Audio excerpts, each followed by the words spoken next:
हाय बच्चों, नमस्कार, राम राम। जैसा कल मैंने आप किसके बारे में थोड़ी सी जानकारी दी थी, लेकिन देखिए जो संसाधन है, संसाधन के बारे में कल मैंने आपको अलग अलग पढ़ाया था। लेकिन जो आज ये पढ़ा रहा हूँ तो एक तो समाप्यता के आधार पर संसाधन के प्रकार, दूसरा है उत्पत्ति के आधार पर संसाधन के प्रकार। इसको आप ध्यान से पढ़ लेंगे तो इसमें से आपका एक क्वेश्चन हर हाल में आएगा। देखिए सबसे पहले क्या पूछ रहा है, समाप्यता के आधार पर संसाधन के प्रकार। माने समाप्यता का मतलब होता है कि जो समाप्त हो जाए, जल्दी प्राप्त होते नहीं है। तो समाप्यता के आधार पर संसाधन के दो प्रकार होते हैं। कितने प्रकार होते हैं? दो प्रकार होते हैं, कल बताया था मैंने। एक होता है नवीकरणीय, या उसे हम कहते हैं गैर परंपरागत। दोनों शब्द याद रखने हैं आपको, नवीकरणीय संसाधन या गैर परंपरागत संसाधन। कौन कौन से हैं पूछता है, कभी पूछ लेगा कि निम्नलिखित में कौन सा गैर परंपरागत संसाधन नहीं है या कौन सा नवीकरणीय है। तो दोनों का एक ही मतलब होता है, चाहे नवीकरणीय पूछ ले चाहे गैर परंपरागत। पहला क्या है, सौर ऊर्जा और पवन ऊर्जा। देखिए नवीकरणीय का मतलब होता है जो दोबारा प्राप्त किए जा सकते हैं। माने नवीकरणीय संसाधन का मतलब है वे संसाधन जो पुनः प्राप्त किए जा सकते हैं। अनवीकरणीय मतलब जो एक बार समाप्त हो गए तो फिर जल्दी प्राप्त नहीं, क्योंकि उनको बनने में कम से कम 1000-2000 वर्ष बीत जाते हैं। नवीकरणीय मतलब जो दोबारा प्राप्त किए जा सकते हैं, अनवीकरणीय जिन्हें दोबारा प्राप्त नहीं किया जा सकता है। देखिए नवीकरणीय या गैर परंपरागत माने सौर ऊर्जा, पवन ऊर्जा, ठीक है। अनवीकरणीय, अनवीकरणीय को क्या कहते हैं, परंपरागत। क्या कहते हैं, अनवीकरणीय या परंपरागत संसाधन। क्या कहते हैं, परंपरागत संसाधन। अब देखिए इसमें क्या है, कोयला। कोयला हजारों वर्ष पूर्व जब पेड़ पौधे दब गए नीचे तो धीरे धीरे करके वो क्या बन गए, कोयला बन गए। उसी प्रकार पेट्रोलियम क्या है, जीवाश्म, बहुत सारे जीव जो दब गए नीचे, वो क्या, खासकर आप देखे होंगे जो आपकी कायांतरिक चट्टाने जो बने अवसादी चट्टाने होती है, उनमें ज्यादा जीवाश्म ईंधन पाया जाता है।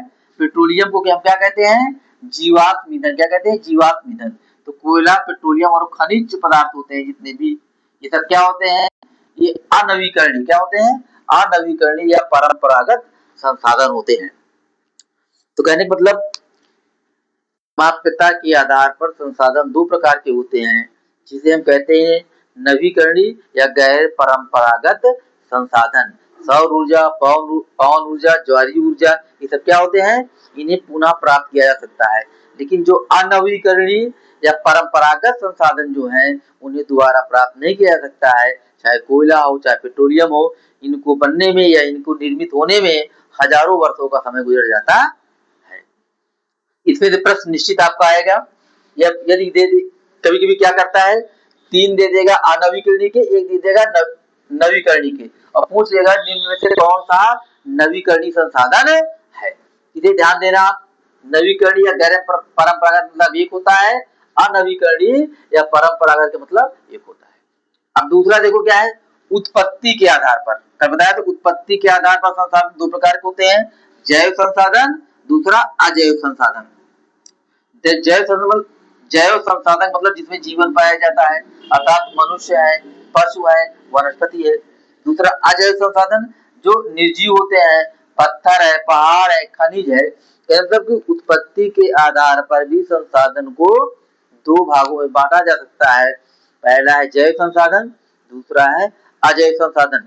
तो जैव संसाधन का मतलब होता है जिनमें जीवन पाया जाता है, अर्थात मनुष्य है, पशुधन है, वनस्पतियां हैं, ये जैव संसाधन के अंतर्गत आती है। ठीक है, जैव संसाधन जो जीवित है, जिनमें जीवन पाया जाता है। अजैव संसाधन जो निर्जीव है, पहाड़ है, पत्थर है, खनिज है, ये सब क्या है, अजैव संसाधन है, जो कि क्या है, निर्जीव है। एक बार देखना, उत्पत्ति के आधार पर दो जैव संसाधन, मनुष्य, पशुधन और वनस्पति।